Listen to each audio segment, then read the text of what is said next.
Dans les institutions d'éducation et de formation féminine IFEF, l'heure est au résultat des examens de fin de formation.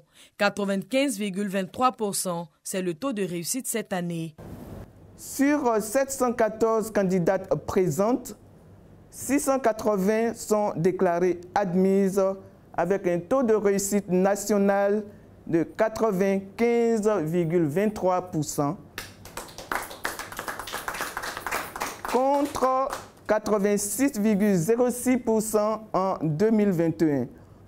Un progrès de 9,17% accompli. La tendance à la hausse amorcée ces dernières années se maintient.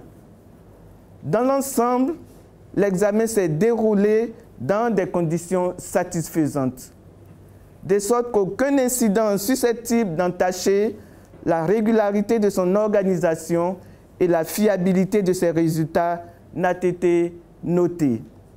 Parmi les 714 auditeurs ayant pris part effectivement à cet examen, 7 hommes, dont 6 admis.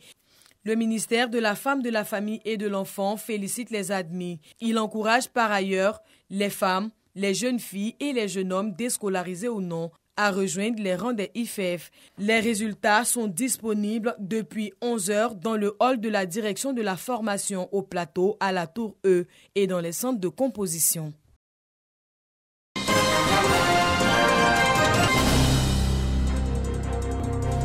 Une intégration stratégique au groupe SOS. Initié dans le cadre de l'exécution du Programme national d'éducation financière, cet atelier est le lieu de présenter les résultats issus d'une collecte de données réalisée de février à mai 2022 et de recueillir les contributions des parties prenantes en matière d'éducation financière.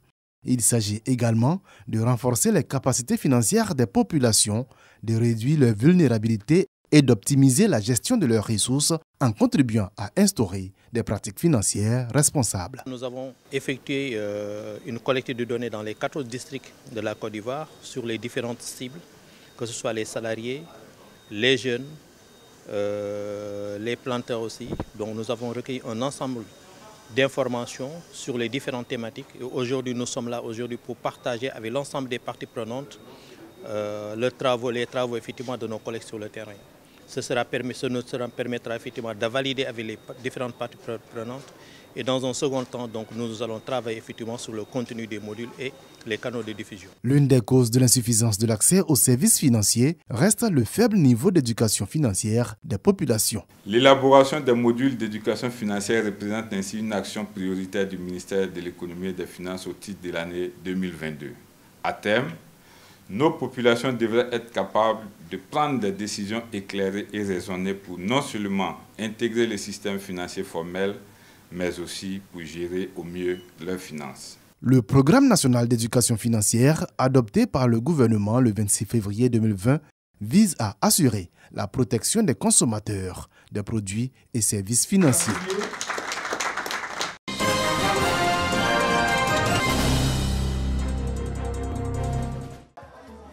Trois nouveaux dispensaires avec du matériel de santé pour la sous-préfecture de Marandala, région du Béri. Ainsi, les villages de Koukbéré, Borozomba et Bobosso bénéficient des réalisations du conseil régional. Les infrastructures de santé sont inaugurées par le président du conseil régional du Béri. Une satisfaction pour la population. On se soigne dans la clinique. Aujourd'hui, on a eu du dispensaire. On est tellement contente. On remercie le gouvernement. Le conseil régional travaille bien. Non seulement nous avons des bâtiments que nous réceptionnons, mais il y a de l'équipement qui accompagne ces bâtisses-là. Et donc, dès que nous réceptionnons, immédiatement, nous mettons en fonction ces infrastructures sanitaires. Nous avons une satisfaction en termes de couverture d'infrastructures au niveau non seulement de la sous-préfecture de Marandana, mais pour la totalité même du département de Bankono. Pour le président du conseil régional du Béri, il s'agit de rapprocher les centres de santé des populations issues des zones rurales. Dire à cette population d'utiliser en bon escient cet édifice, de leur dire de le fréquenter régulièrement, faire confiance au conseil régional et que nous sommes là pour eux.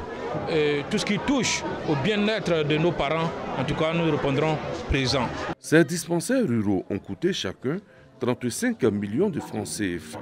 Ils sont composés d'une pharmacie, de plusieurs salles de consultation, d'observation et des bureaux pour le personnel.